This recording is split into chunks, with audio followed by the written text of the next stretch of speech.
What's up, everybody? Welcome to the Scratch Agency podcast, hosted by Scratch Agents for Scratch Agents. This episode is brought to you by On Hand VAs, your go-to for client-facing, office-based virtual assistants. Their systemized onboarding process is key to seamlessly integrating VAs into your insurance agency.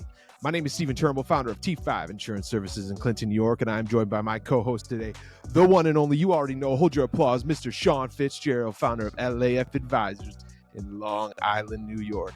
Sean, I'm saying that intro in the shower by myself these days, just so you know.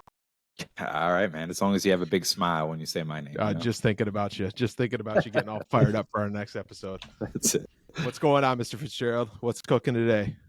Good things, man. A whole bunch of stuff. Nowadays, there's not a lot of we're recording smack middle of the day, basically. So, it's kind of good we do these recordings on a specific day during the week, because if we didn't have it scheduled out like this, I'd be completely lost. So I'm glad we're sticking to our guns and trying to be intentional with our time, Smack middle of the day. Feels like about 9 o'clock at night at this point, but that's okay. Whatever you say, I will listen to. Super excited to get into today's show. I've been following this gentleman on Facebook, and it is another episode like the last couple where this is our first time meeting. So I'm super excited to have a genuine, organic conversation here, get to know each other and everything that he is doing. Patrick Murakami, owner of Main Street Insurance in Colorado Springs, Colorado. Patrick, thank you for joining us today and taking the time out of your busy schedule. How are you? I'm well, man. Thank you guys so much for having me. It's an honor, and love the setup, love the energy that you guys are bringing already. Appreciate it. This is also sponsored by Body Armor. It's not officially sponsored, but I've got a really, really weird addiction lately to the strawberry banana. So if you haven't checked that out, if you know anybody over at Body Armor, we'd be happy to talk with them. Anyways, what's going on in Colorado, Patrick? Oh man, just like everyone else, market shift is kind of messing everyone up. I think just read another article. 56% is the average renewal increase for homes, 34% for auto, and I think we're on track for almost 60% for uninsured motorists this year. Wow. Are you seeing a lot of carriers leave the marketplace in your area too, or mainly increases? No, absolutely. So Kemper pulled out, Branch pulled out, a lot of restrictions. As you know, especially where I live, we're 15 minutes to get, so the city is pretty metro, 10 minutes to get to the highway, but you're 15 minutes going east to get into the plains. You're 15 minutes west to get into, high forest areas. And so a lot of carriers just kind of declining, high fire, all those different kind of things, as you guys know. And so it's just been tough marketplace. Thankfully, my team, we were built off of service and education. And so with all those things, we're still maintaining a high retention rate. Obviously having to go more surplus lines and opportunities there. And, it seems like nobody has a tolerance anymore, but you pair that up with taxes, gas, utilities, food, all those things on top of it. And so everybody wants to shop around now. So we are super busy, but we're still being very productive with our time as well. Yeah, I think where it's the hardest, Patrick, I'm sure you've seen this in your area too. So where I'm at on Long Island, we have a coastal exposure. So we're seeing the same crazy increases, carriers backing out of the market. And one of the thing that it does, it pains my heart to hear is, I do speak with some clients and prospects who are retired and their income has not changed at all. And all their energy costs have gone up. The food costs have gone up, like you said. Then you have the insurance costs going up 50%. I mean, I've seen plenty of cases. I was just telling Steven yesterday where we had one go from, I think it was like $1,750 a year to almost $5,000 a year. So yeah, those are the types of situations, like they're hard phone calls to have because you don't want to you want to guide them in the right direction, but it stinks when they start to, almost, I don't want to say break down, but tell you how am I supposed to afford this? My income hasn't changed. I'm retired. I'm on Social Security, whatever the case is. It's pretty brutal. And I think I think from the carrier standpoint too, it's super difficult to try to figure out what's the right premium to charge, right? Because where we are on Long Island, I don't know if it's the same by you, Stephen, but our infrastructure here in downstate New York is a little old. So we've been getting a lot of people be like, oh, we don't have a lot of hurricanes though. Why, we're not getting hit with storms. but we're having a lot of heavy rain here, which is causing, whatever, a pipe to break, if I don't know if you guys have seen on like TikTok or YouTube or whatever, like the subway pictures with the Oh water yeah. shooting through the subway tiles. Like the the heavy rain here has become like Instant a pretty anxiety. big problem. Instant anxiety. The only time I've ever been on a subway is with Sean, and there's enough anxiety without the rain. So I don't want to hear about the rain flooding the subways. I think that's such an interesting conversation, but let's back it up a little bit because we just jumped the gun there. Patrick, tell us about your experience in the industry. Yeah, I got to reel back Sean. I'm reeling him in real quick. Let's back up to you getting into the industry and your agency and kind of that story. And then I know we wanted to talk about, the referrals and the digital world and everything that you're crushing there. But tell us more about Patrick getting into the insurance industry, what that looked like, and then we'll move forward to today. Yeah, well, I basically tell everybody the shortened version of my story is that I went from unpurposed to unfinished. Spent a number of years going through major depression, multiple suicide attempts, and I never expected to be an agency owner, be in the entrepreneur space.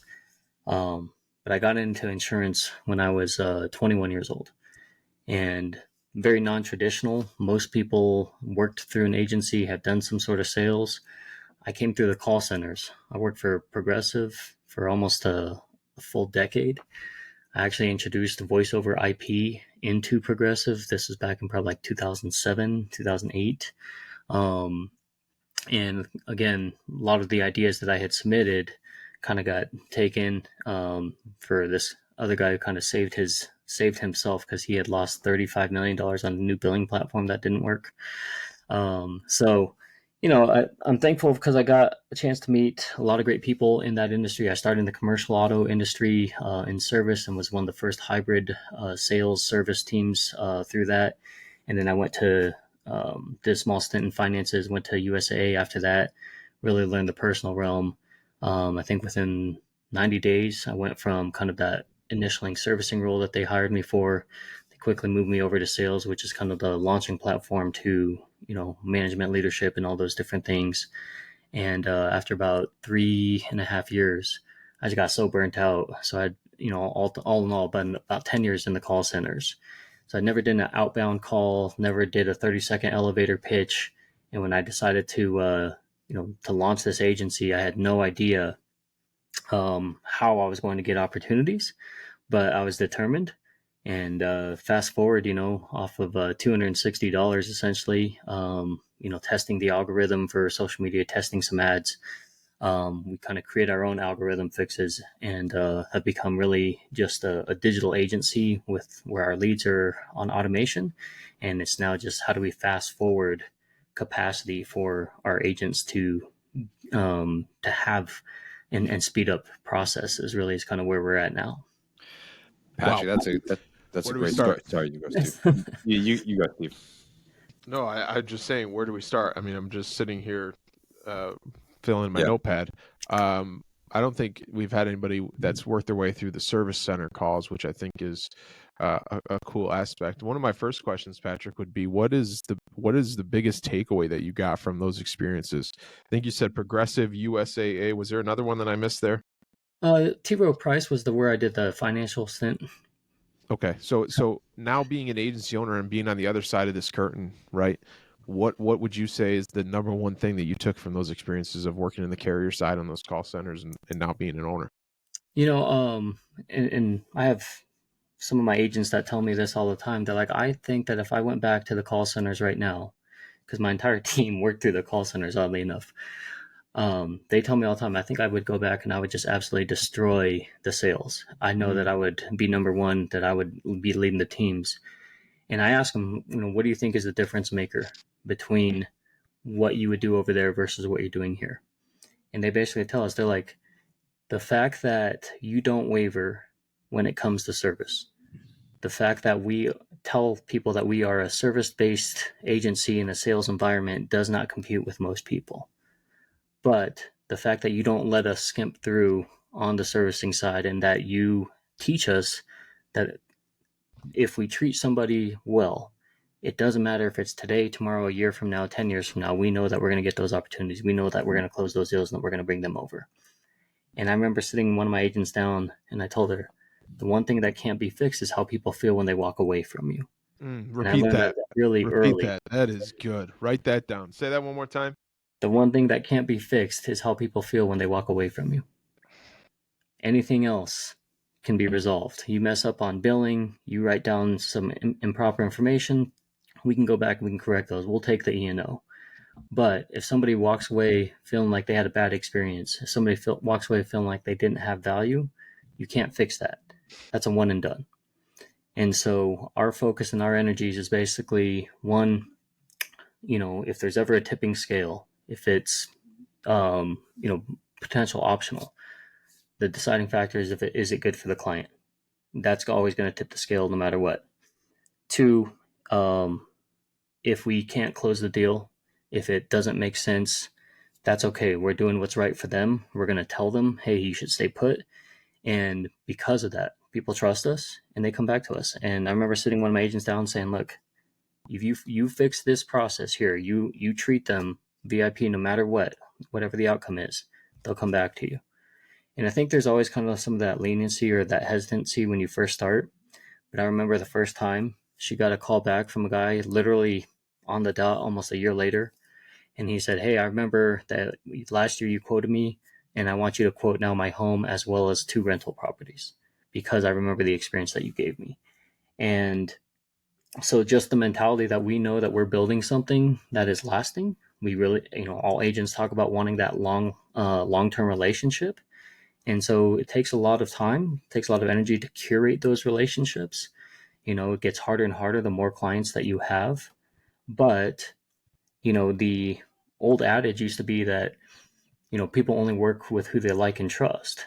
Well, I think it's kind of changed now. And now it's people only work with who they like and who they trust is going to get the best results. And it's kind of like an added layer on top of an old adage, especially in today's market. Okay. And Patrick, again, there was a lot there, and I loved everything you said there. One of the things that stood out to me is it seems like you're doing a fantastic job of pushing service within your team, but also leveraging automation. Because I heard you say automation a few times there. Yes. Can you mentioned specifically levels of automation, I guess, during the prospecting process. What are those levels of automation that you feel like has helped you dramatically when starting this agency? So one of the negotiation pieces when I started this was, can we get a servicing team, if it's not just for me, but for the entire base for Main Street? And thankfully, they already had it installed. And so being able to pass on those things allows my team to be available. If you guys aren't using Canopy, man, that's a game changer. Saves so much time to be able to get all that information. And there's times when we will literally just go and post that on Facebook. We'll just post a Canopy link. We'll drop it in groups. And we wake up and we get like 4 or 5 different emails of people who have filled out that information. Educating other agents in regards to like leveraging what they're doing. So I just came back from a training in Dallas with some agents from a group called Agency Shop Talk. And man, like I felt like that I was not the smartest guy in the room, which is great for me, right? Because I took away so much value. But to see like the processes from Agency Zoom, the automatic campaigns that they have, the automatic text messages and renewals that automatically go out. Some of these guys are doing video presentations on their quotes, which is something that I never thought to do. But also it's like, it's a weird spot, right? Because everybody wants to automate, but people don't want to lose that personal touch. And so I think that's a constant battle that most people are going through. And so what we've decided is that, look, if we can automate the small tasks, so if I can have maybe, a VA do the lead gen to get verified homeowners, if I can find, a system that can talk to each other. So when they fill out maybe a Google form, having Zapier send it or upload that into Agency Zoom, right, to be able to send that into Easy Links. So it's a work in progress for us, honestly. Like, I think every agency is kind of trying to figure that out, but a lot of it is also staying connected with your team. A lot of agents want to build something and then allow other people to do that, and that's fine. I totally get that, right? And it frees you up to do the things that you're really good at.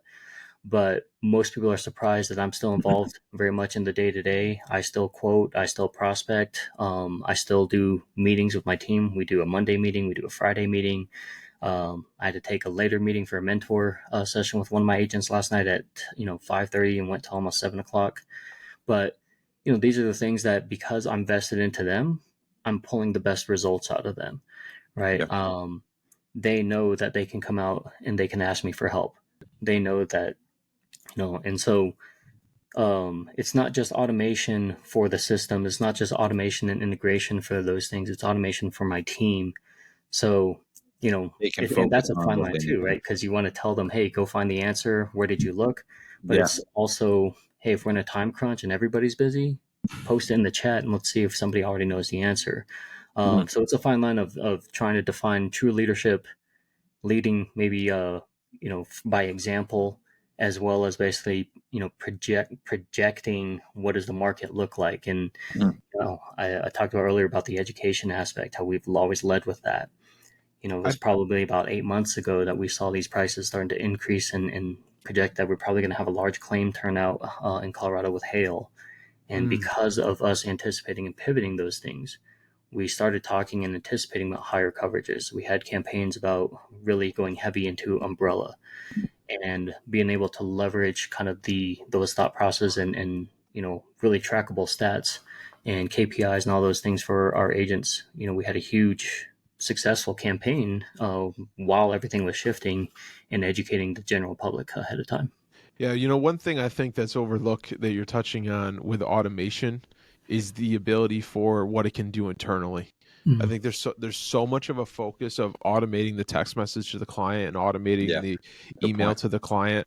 But what about the simple reminders that maybe back in the day, Betsy forgot to put it in or whatever, and that was forgotten. Well, now that can be, I think I just love what you're saying there, talking about what it's doing, empowering the team, because that in turn is what is empowering it to the customer, right? And what is Yeah. changing the customer experience. I think it's when you talk about automation and you talk about all those things, it's so easy to get so high level with how many Yes. Zapiers and how many this and that. But if you just start base and work your way up through there and find the pain points and see, can this solve my problem? I mean, it's just like any tech tool. Is what I'm trying to do and what I'm trying to set up solving a problem, or is it just cool because Sean uses it and I want to be like Sean? I ask myself that question every single day. But if you're setting it up that way of just saying this is actually solving a problem internally, and actually by solving that problem internally, I'm solving a problem for my clients or providing myself a client's a better experience. We talk about reverse engineering. I mean, that's a perfect example of it. Patrick, are you 100% remote? So we went kind of the reverse route. Yeah. So I started digital. Mm-hmm. I do have a storefront, and the only reason I kind of took that advantage of that was because I was able to lock in a great place downtown Colorado Springs right now. They're trying to brand themselves as Olympic City Mm-hmm. because I think that I heard they want to put in 4 or 5 bids for the Olympics over the next 15 Cool. years. Nice. And so they're doing a lot of renovation. They're doing a lot of credits for business owners, building owners. And we figured if we get down there, really kind of be the independent for downtown over the next 4 Sure. to 5 years, where does that put us and who does that connect us with us? And when I talk about a hell of a deal, man, I mean, I'm paying $500 for I got a suite, a lobby, and a conference room. Nice. All Sign the me up. parades, basically you go just down one level into our conference area, and you can That's overlook, great. have a private showing for our parade. So I was That's like, awesome. can't beat that. Yeah, That's awesome. I'll argue that point till I'm blue in the face of a good mix, right? Of remote storefront. There's so much in the events that you can hold there and the client facing stuff that Yes. you can still do there. I think there's such a need for that. And the reason I wanted to ask that second part of my question, and then I know Sean's got something, is we've talked so much about high level automation. We talked so much about and you just said you started remote and then went, you said kind of went backwards, but the whole beginning of this podcast, you were talking about the client experience, the first impression, all of these things that I think 2, 3, 4, 5 years ago, even maybe some folks today would think is extremely difficult to do in a remote setting. What is when you look at, I say that saying to me one more time about when the person walking away. I gotta write that down when we're done. The one thing that can't be fixed is how somebody feels when they walk away. Okay. When you say that, how do you achieve that in a 100% remote world? So, it's honestly just meeting the client where they're at. So many of them are open to conversations. And when I talk about the automation piece about leads coming in through social media, I'm not joking when I tell you guys that we wake up to messages, private message through our Facebook page, emails from people who found us online or who heard about us. And basically they're like, hey, we saw that you were tagged 15 times in this group, or I've seen you tagged a lot over the last year, so I wanted to reach out. And so a lot of it is just being able to meet people where they're at. So I have my cell phone, I have my social media open for people to message me and DM me, email, phone call. And so, when we get the connect through Canopy, I know that we're missing information already. And so I know I could create a form that attaches to that. But I use that as an excuse to turn around and say, hey, so thank you for sending that. That's going to save us quite a bit of time. Can I get 10 minutes of your time sometime today to just get the rest of the information? Right? Because I know that if I'm waiting for numbers, I've already lost the sale. Mm-hmm. It's in that discovery piece, right? And it's also in that delivery piece that you really win over the client. You build the rapport, you build the trust. And at that point, the numbers and the prices become less and less important because the trust has been established. Can I stop you there? Yep. I bet that you also have an option if they don't have 10 minutes to talk to you, that they can do it via a form or some other way of getting that information, right? And I love so much that you just said meeting the client where they want to be met, because when I've been growing T5, I've been saying that all day long. It's on my website. It's in, we're meeting the client where they want to be met. And another shout out to our friends at Risk Advisor of one of the first questions saying, what's your preferred contact method? Text, email, or phone? And you can hear the people kind of stop and say, what do you mean? Because why? Because you and I and Sean and these people that are investing in the client experience are worried about how they want that experience to go. If you don't want to talk to us on the phone and you want to text the whole thing and you want to fill out a form, absolutely fantastic. But if you want to take 10 minutes and talk to Patrick and have that one-to-one and have that experience, even better. These are the options. These are the opportunities that we're giving you as a client. I love the fact that you said that. I just went off completely on a rant. The fact that you said that's that, I'm awesome, like, man. that is fantastic. I'm a big proponent of that, right? And I tell people, look, if you get a chance to meet somebody, so for my clients, I have a 88% meet rate, meaning that I've met 88% of my clients. And a lot of that is for a quick coffee. A lot of that is through Zoom, right? And it's a whole different experience when you actually tangibly see what your agent looks like. I've gone to 38 home closings in 4 years, right? I talked to insurance agents, and many of them haven't gone to a single one. And I'm like, why couldn't you go? If it's in a different state, understandable. But if it's local, and again, obviously in 4 years, I wish I could do more.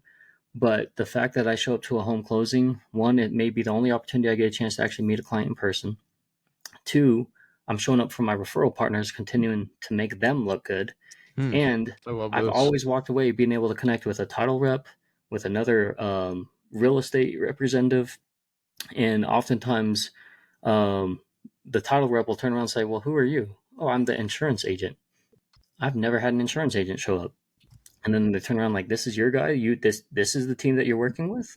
Let me get a card because I know who to send people to, or I know realtors who are looking.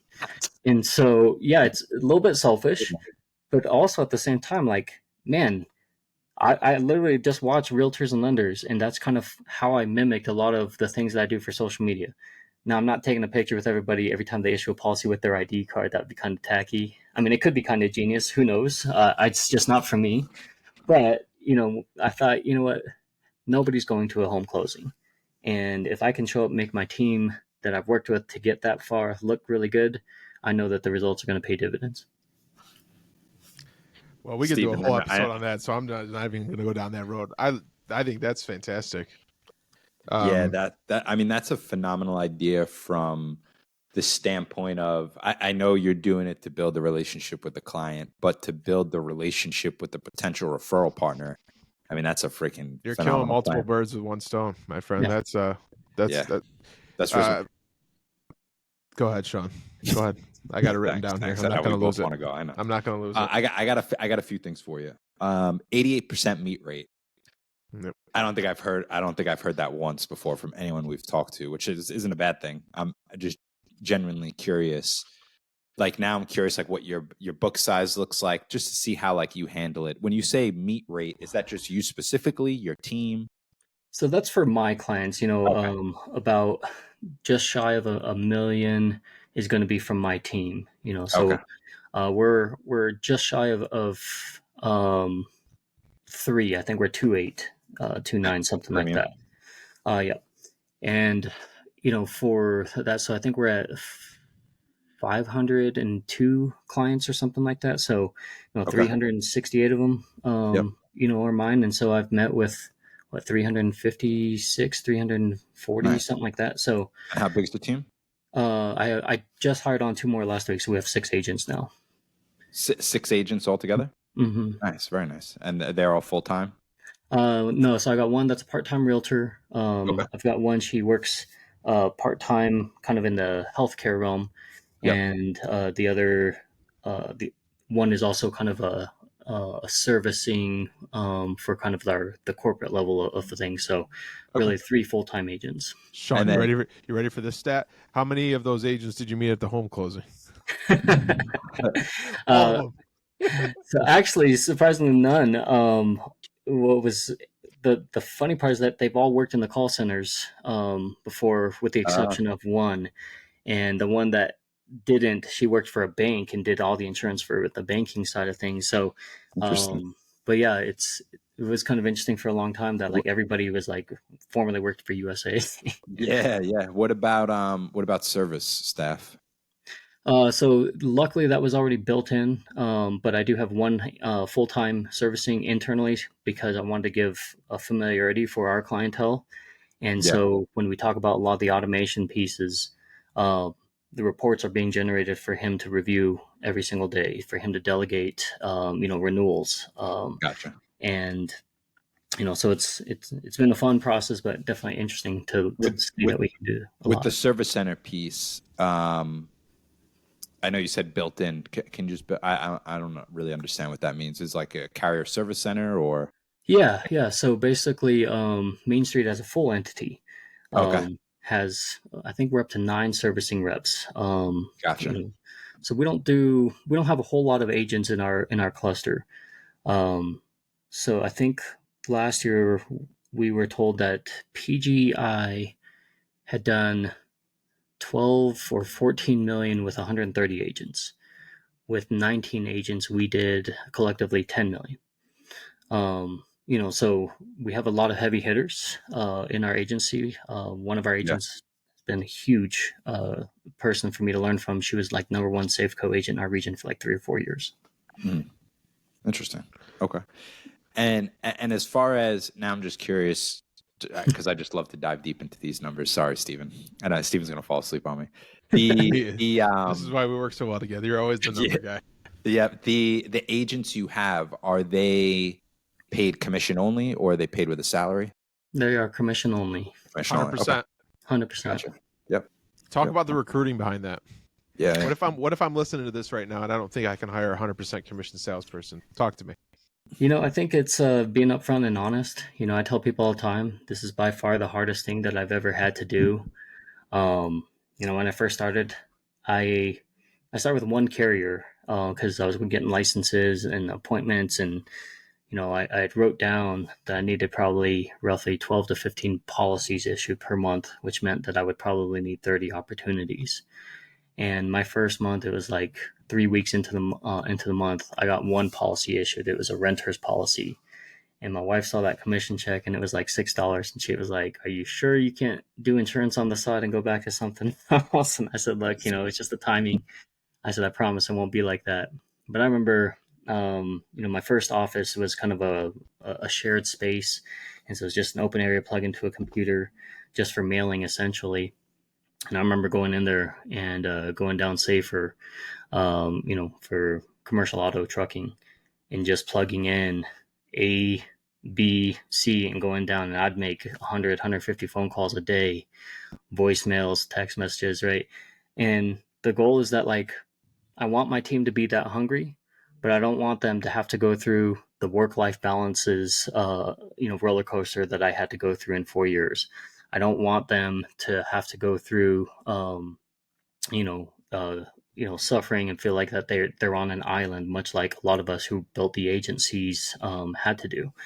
So the appeal for them is that, look, it's going to be tough up front, but it's going to show me that what you're made of. It's going to show me that you have the grit of what it takes to be in this industry.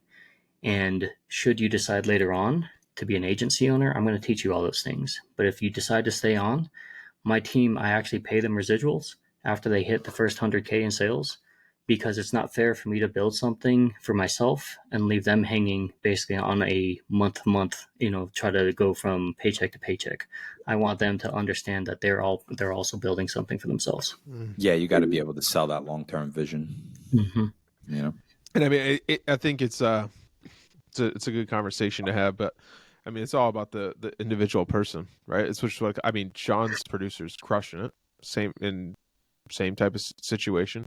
Yeah. It's all about the person, if they fit in with the culture and what you're trying to do and see the vision. And like you said, you want to see they have the grit. So, what's the point in bringing them on if they're not the right fit? That's going to make sure they're the right fit. Yeah. Patrick, I got to ask you one last question from me. And it's something you touched on in the beginning of the podcast. I know we're going to spin a little off topic here, but you mentioned battling through depression and suicide. And I just wanted to tell you the fact you are where you are now. I think that's phenomenal, and I'm super proud of you. Thank you. Can you tell me what got you through that? Yeah, thank you for sharing that too. That's incredible. Yeah, no, I appreciate that, guys. It's kind of a weird space now. I mean, for a long time, you feel like you kind of walk around with this mark, and it's hard to talk about because people judge. But now it's become part of the story, it's become part of the process, and I get really comfortable being able to share that, because if one person can take away to learn, hey, what, I can make change, or it can actually happen. So a couple of things actually got me through that period. So one is I had a great friend who is a filmmaker and really introduced me to kind of journaling. And so, I used to do kind of some hip hop writing, and poetry, was in the slam poetry scene. Was actually kind of a couple of years later from when I first got introduced to that, working on the film stuff with him, got to cross off a lot of things that I didn't know they were on my bucket list. So I got to work on independent film. I got to work, do some acting for Spike TV, MTV behind scenes, being, The Biggest Loser, all these different TV shows. And so I learned about the film industry, and it was fun, right? It killed a lot of time for me, but it still wasn't that fulfilling aspect. And so on and off, we'd have these fits and all these things, and I felt like that I was getting a little bit better, but I was still angry about where I was, still angry that I was going paycheck to paycheck, still angry that I had to earn time off, all of these different things. And so one thing that was always a big part of kind of my background growing up was that I spent a lot of time gaming. So I was actually a high level Street Fighter player. Used to travel the country, go to these different tournaments. It was a good side hustle. Also, same thing for Madden. So I used to plug into those communities. Sorry? I can tell by the chair. Yeah. And so I used to live stream on Twitch a lot. And it started off as kind of like some of that competition gaming for Madden. But essentially we switched over to a lot of it was basically kind of mentality. And we used to host a digital open mic for artists. And we would have anywhere between 250 to 2,500 people show up every Sunday night. And people who just wanted to be immersed in the art. At least that's what I thought. But it turns out that people just wanted a community of people who basically felt like that they could be themselves, be unique, and be open. And so, That's must have awesome. been 3-4 years that I streamed live pretty consistently. The last 3 months that I had streamed, I think I made a total of almost $20,000, and thought that, that was going to be a career. And then I just got burnt out, focusing so much on being the positive mental attitude guy, the, positivity guy. And, it was uplifting for me, but then it was too much on my shoulders when you had spending more time in this, Mm, Discord and, with all Yeah. these other people who wanted your attention because they were going through it. And I didn't know how to shut it off because I felt a responsibility. And then Yep. when I got burnt out, I didn't feel like I had somebody to turn to. So I kind of walked away from it. But coming back, I used to go to some of these meetings and I used to talk about that. And that's how I knew how to build an online community, was through that. And so a lot of the focus of my referral partners with other agents, collaborative efforts, it was building that tribe. But I remember going to some of these meetings and I would actually read some of the poetry that I had written. And I'm like, this is probably so weird for them as I look back on that. But even some of those people, they're like, man, I remember that first meeting I ever took was with you, and you wrote that poem and you read that. And I was like, and I was so inspired that I went and actually started that. And I actually took that to another, to, a couple of meetings myself, and they were blown away. And now this has been my biggest referral partner. I'm like, I never thought that was just the only thing I knew how to do, of how to connect with Yeah. people. And really, kind of a lot of those things started to pull me out. But the other thing too that I never want to not talk about is having a supportive spouse. When I first started going through all those things, like I was coming from a really ugly divorce, I don't want to say bad things about my ex because I'm sure that there's things that I did on my side that contributed to it, but it just got really ugly really quickly. And for a long time, I didn't have any self confidence. I basically was ruined. My whole identity was in that relationship. And I think that's why I spent so much time doing and trying all those other things to try and find that self fulfillment. Was there something that I could latch onto? Was there something Mm. I'd find passion for? And, but I look back and realize that I just liked being around good people. I just love being able to serve people. And it made me feel good to know that I had contributed, to Yep. watch other people garner success. I didn't have to be in the spotlight to say, oh man, I helped that person. No, it's just like, man, it feels good to know that I had a hand in that and to watch them grow, much like a football coach or, coach of any sports team. And so, you know, my wife helped me, to figure all those things out. She was the one when she went to launch a business, she was scared to death. And I had no idea all these feelings that she had. I just knew she had the skill set and that, people would move with her. And then a couple years later, she's like, it's your turn. I was like, what do you mean it's my turn? She's like, you're miserable in those call centers. You need to go find something. She goes, I'll carry us for a little bit. And she did for 6 months, Awesome. and so, between learning how to build a community and find my people, but also having the spousal support, and that's so underrated. Not enough people Yeah. talk about what that looks like, because I've seen people without a supporting spouse who'd never leave the ground or never even get launched on the dreams that they want to do.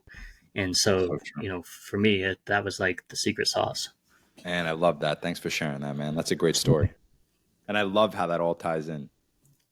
Thank you. Well, I think first off, thank you very much for sharing that. And a lot of what you said is very relatable, at least for me. Man, I mean, my spouse, she carried us. She still is carrying us. She carried us definitely for the first year and a half. And she still is carrying us. And I don't know where I'd be without on this journey, right? Without that support. Love that. And you know, I think the cool part about that is a lot of your story and just what you talk to is what I feel we've done with this podcast. In a sense, we've built this community for people that have made connections through the Scratch Agency and made connections through this podcast brought us together. And I can't wait to see what our friendship, Patrick, and what we can do together going forward to push each other to be better does. We're gonna have to have you back because we're coming up on the end. But I wanted to dive more into the inbound stuff, and that we'll definitely have to do a part 2 to dive more into that. For sure. But we're gonna look to wrap it up just for the time. Yeah, And be honored. I really appreciate Really appreciate you joining us and being open. That's what I say it, and I will continue to say it. That's what I love about the podcast. I love about the podcast in general is the relatability, and someone listening to this related with something that you said today, and most likely is going to change the trajectory of their life, change their thought for the day that they're listening, or whatever that is. And that's what's so powerful about it. So Patrick, thank you very much for taking the time out of your schedule to join us. We really do appreciate it. Anybody that wants to immediately get in touch with you about something you said, just connect with you or anything, what's the best way to do so? Facebook is my number one platform, so you can shoot me a friend request there. I'm trying to get more diligent about LinkedIn. Took some master classes in regards to that. Really excited. But feel free. I'll shoot you my email, my phone number as well if you guys want to post that in the show notes. But thank you guys for the time and the space today. I love what you guys are creating here in this shared space for other agencies as well, and love to. Let me know how else I can help you guys and support you guys with this endeavor. Sure. For sure. Thanks, thank Patrick. you. People like you, guests like you that take time to come on is what makes this show special, so that Sean and I just aren't up here yelling at each other. Listen, speaking of the community and what we just talked about, make sure to join our community, the Telegram that we have for the Scratch Agency Podcast. Go to scratchagencypodcast.com, click on the top, join our community. It's free. There's nothing attached. There's no hidden agenda. We're trying to get people together, scratch people together, bump questions off each other, meet cool people like Patrick, pick brains of people like Patrick, and be just better together in our Scratch agency and our agency journeys. Everybody make sure to join that and save the date for February 14th at noon via Zoom. Will be our next Scratch community call. We have Patrick McBride who's going to join us and talk about some things automation for us, and we'll look to wrap it up. So everybody, again, thank you for joining us. Do us a favor, like the show, share the show, and subscribe. Most importantly, remember to dig down deep, believe in yourself, and own your own future. We'll see you next week. Take care.